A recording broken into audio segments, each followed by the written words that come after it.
Okay. Welcome again to the Christ Mind live stream, where we join in the memory of the loving divinity that we have never left, the memory of our source, the memory of our essence. And we use this particular text as a vehicle to assist in that remembering. Choose only love, to bring words as reminders to the home that we have never left, reminders of the love that we are, and our power to choose that love in this present moment. And I believe we're on chapter 11 today. Yeah, we did Fear is Born, and today, chapter 11, The Dream of Adam. Sounds interesting. And we'll just jump right in. I just wholeheartedly welcome you here and just invite you into this present moment with open heart and open mind, that these words can be bridges to the conscious presence that we are, and welcome you into the love that we are. The Dream of Adam. A message from the voice of Christ through a choir of angels in the presence of Archangel Raphael and Archangel Gabriel. 1. Unconsciousness. Beloveds of God, lights that shine forever, pure souls, that's us. We have come together in the consciousness of Christ, in which lives all that is real.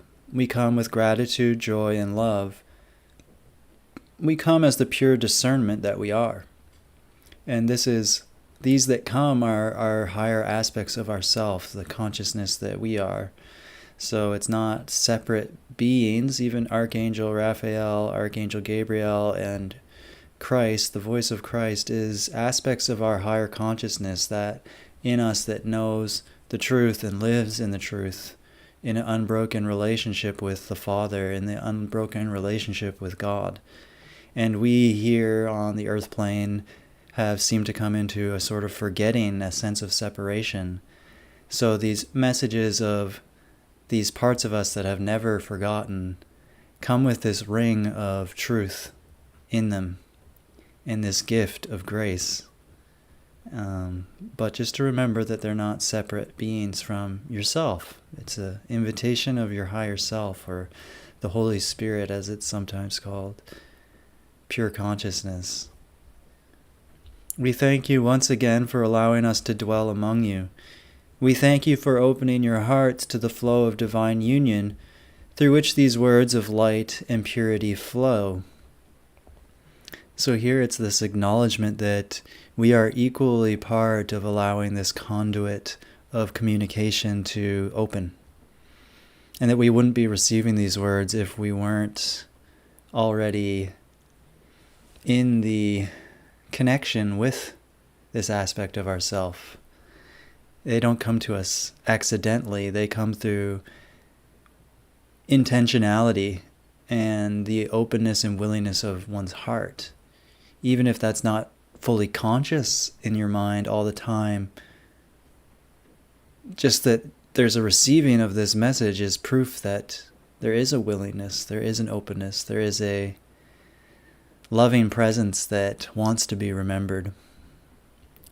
Value and honor the gifts of these words, but above all realize that these dialogues occur in a mind united in the fullness of love, in one mind.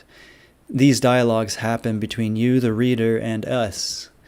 They are unique because you are unique, and your response is unique. Each of us that hears these words has a unique relationship. Heaven is calling you in answer to your call. Creation will be explained in different phases, as if it had occurred at various levels. 7 days of creation, 7 phases, 7 levels, 7 movements. This story, widespread in your separated minds, symbolically represents the different dimensions of creation. We have so far walked together through the story of the creation of pure spirit, pure soul, and the emergence of separation and fear as ideas that split from the spark of light that is the pure soul that sought to be a separate, autonomous self. So this is just a quick review of the last 3 chapters, basically, or the last 2. One was the origin of the soul, this pure expression of light, a point of light within God. That's what we are. And then the origin of fear, so how the first sense of just kind of an abstract sense of what if I separated came out, a drop that comes out of the ocean and seems to have its own separate existence. And now from here we go on, and we're going into the next phase of how this experience seemed to emanate from a perfectly loving source. That's what this is attempting to answer for us. But history does not end here, because the history of creation is eternal, and now the movement of eternal creation took another step. That part of the soul that split continued to condense or descend. The particles of light that emerged from the soul condensed to the point of creating matter. The physical world emerged. What you call life began. Necessary conditions were provided.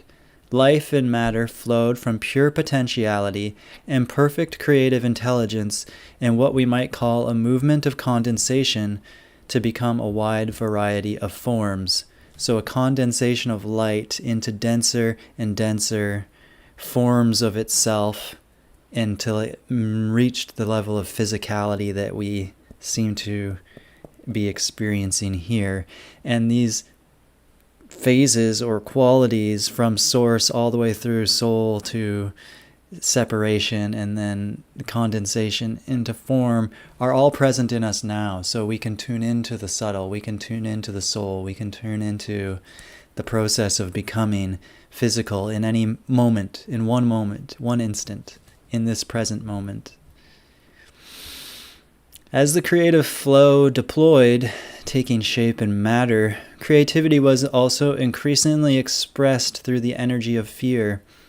We have deliberately used the expression energy because we want to remind you that fear as an idea is simply energy. So is neutral, as is the energy behind the idea in every emotion. Keep this memory in your hearts. The idea of fear is energy, just as the idea of love, sadness, joy, or compassion are energy.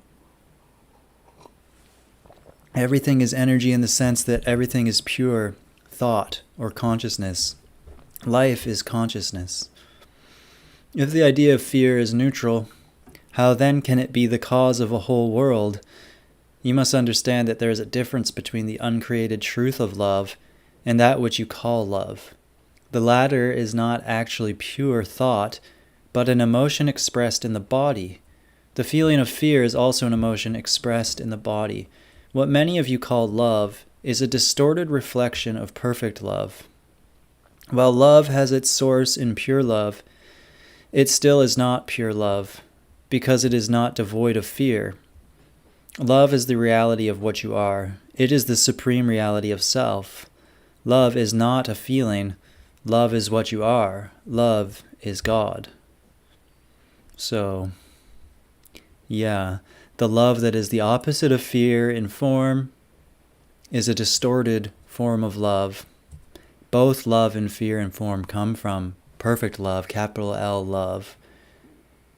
But the love that we experience in form between man and woman, between mother and child, between father and son, say, is a distorted form of love because it's also tinged by fear. What if I lose this? What if they betray me? What if I let them down? This is the tainting of worldly love, not the abstract love that is our source, which is God.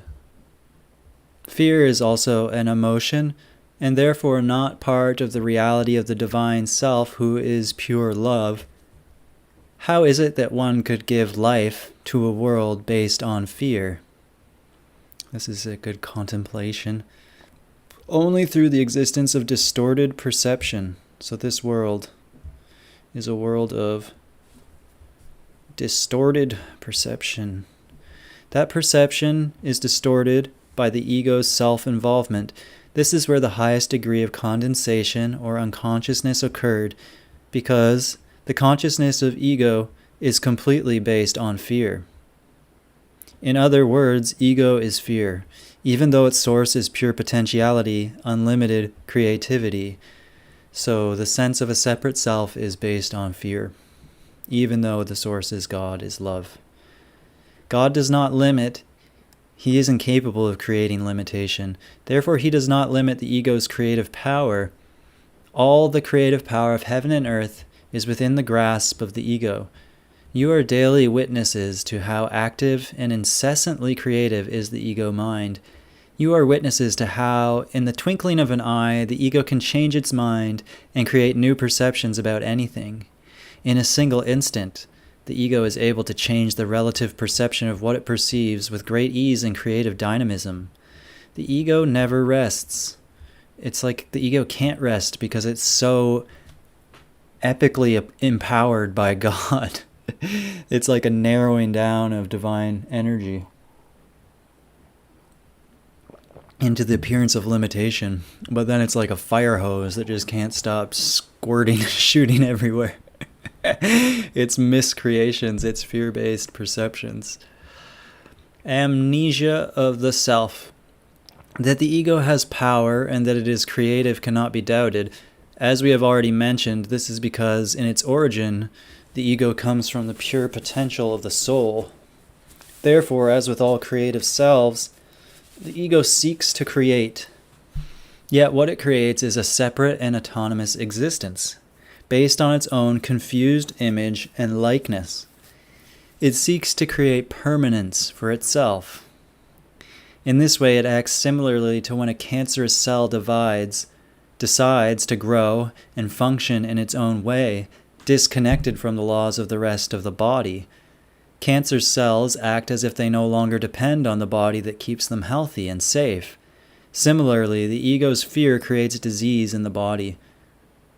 So us in separation act as though we are not upheld by everything, by the unification of everything. We act as though we're separate from it, and even maybe under threat from the rest of existence, even though it is what is supporting and giving us our being. So the ego is insane. I mean, that's the clarity of it. It's fearful, and fear is this type of insanity. The ego's distorted, self-involved consciousness decides to blindly attack creation. It is the decision of a part of the soul to create in its own limited image instead of extending the image of the Creator and thus living in harmony with the laws of love. So that's the other option. Instead of living from fear, we could extend the image of the Creator and live in harmony with the law of love. That's available to us always. But we become habituated into this fear programming. We could say that the ego is an unwise decision or error because it seeks to achieve an unattainable purpose. And what is that unattainable purpose? It is an idea that is unhinged from the divine reality of love. Ego is an attack on love. So the unattainable purpose, I'm sure it will get into it, but is to create a separate existence. It's impossible. It's also impossible to remove our reliance on God, our Creator, and yet the ego attempts to do that, to pretend that it doesn't rely on love. It attacks love, which is an unattainable purpose. It can't ever succeed in that, but it can give death because they are the same. We could say that a state of consciousness is born that allows the ego to know itself as a being that is alone and independent, a contracted self that does not wish to obey the laws of God. It's reminded me now, too, that it's kind of just like a state of consciousness, right? And I guess this is called the dream of Adam. So you see where it's just a dream state. It's a state of consciousness, and it starts with the appearance of a birth, and then entrance into a body, a perceiving centrality, and then living out a lifetime in time and space through that state of consciousness. And then death is like the ending of that dream, and you can't help. It's like you stayed as long as you could, and in that sense of separation, and then you kind of you dissolve back into the backdrop, into the source, into the essence. And it's just like a dream at night where it lasts for a little while and then it's over and you wake up.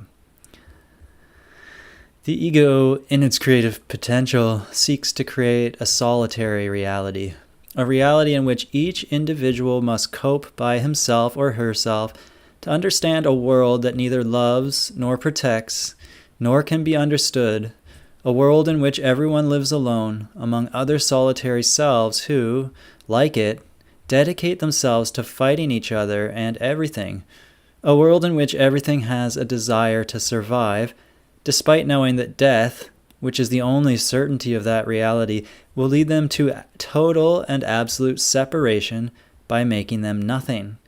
And all this is for the sole purpose of being able to sing a victory song of triumph over God. So here's the impossible task that the ego is attempting to succeed in.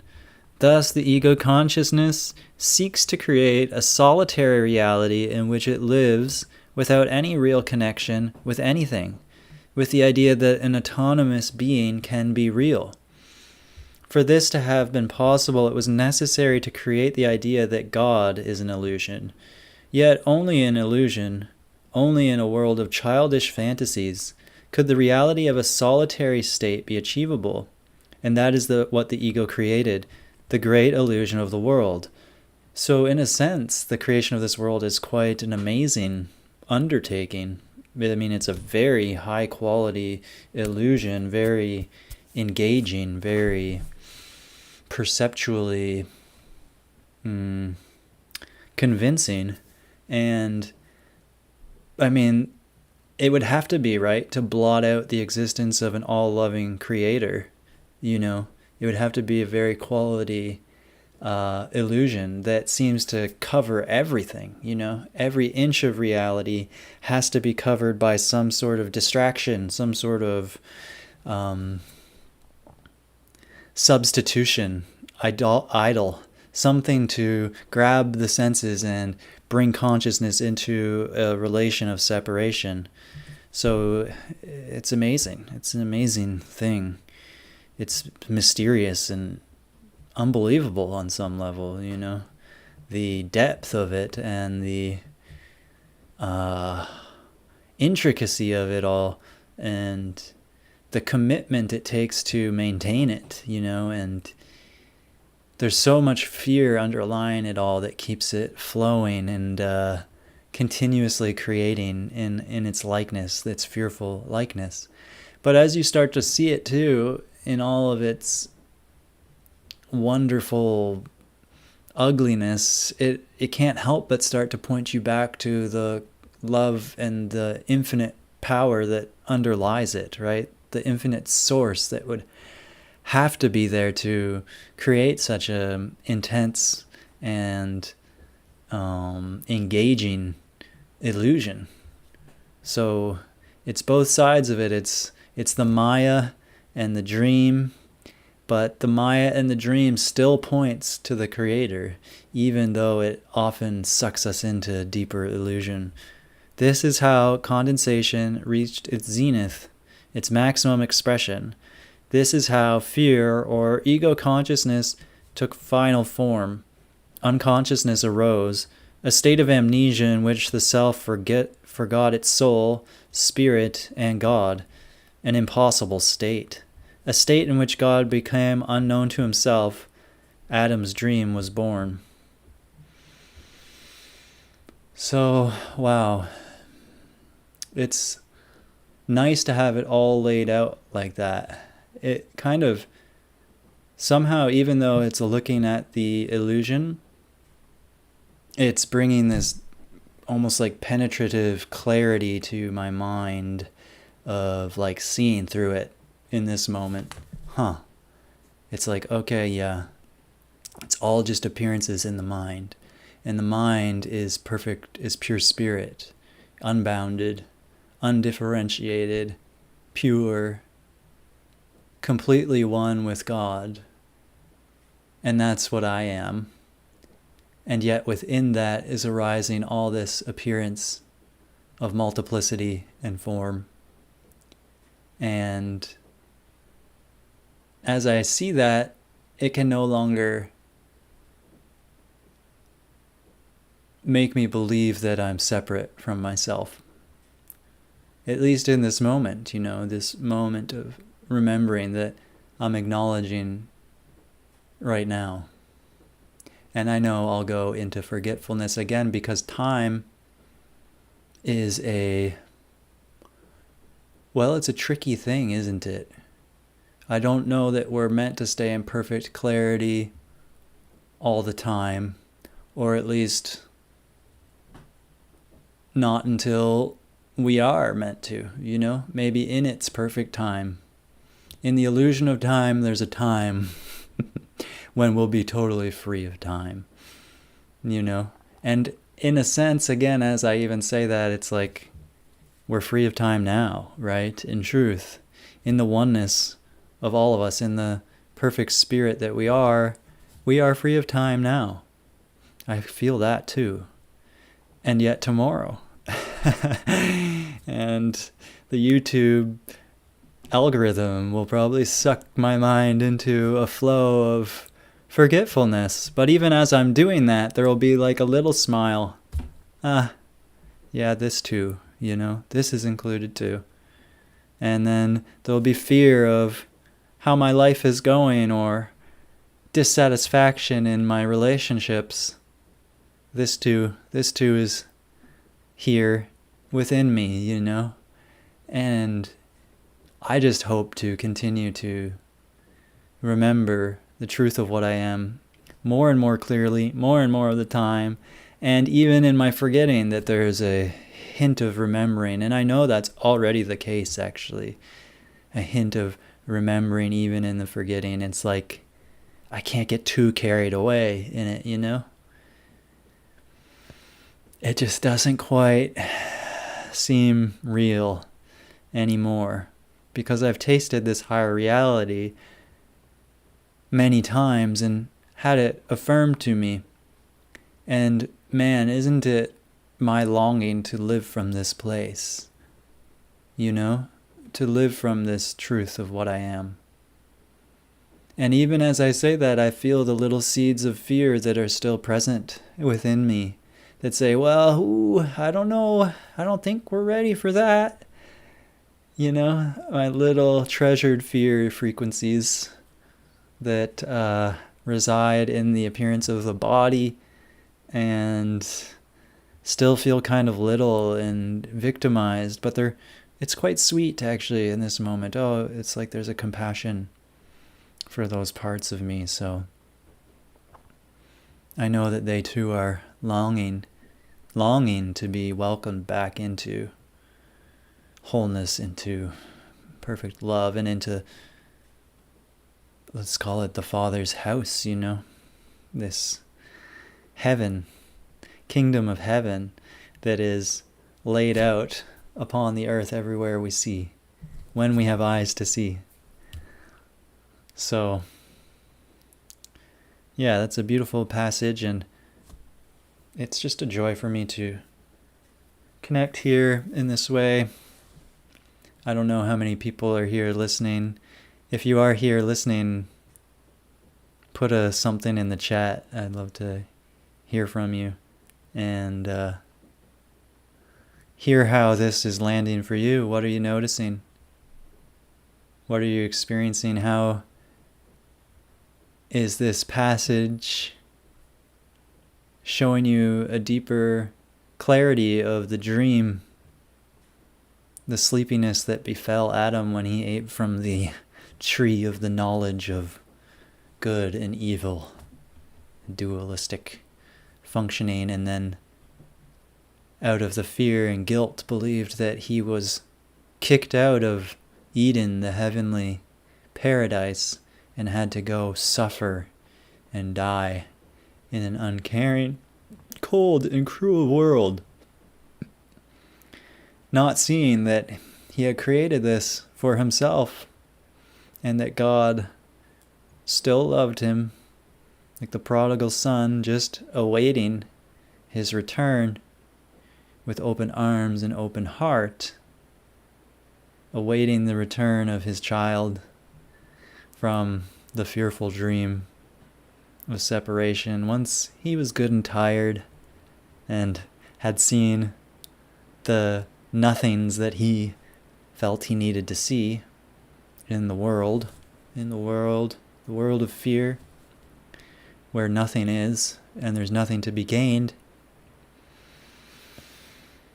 where we can transform all perceptions into the perception of love and kindness and appreciation,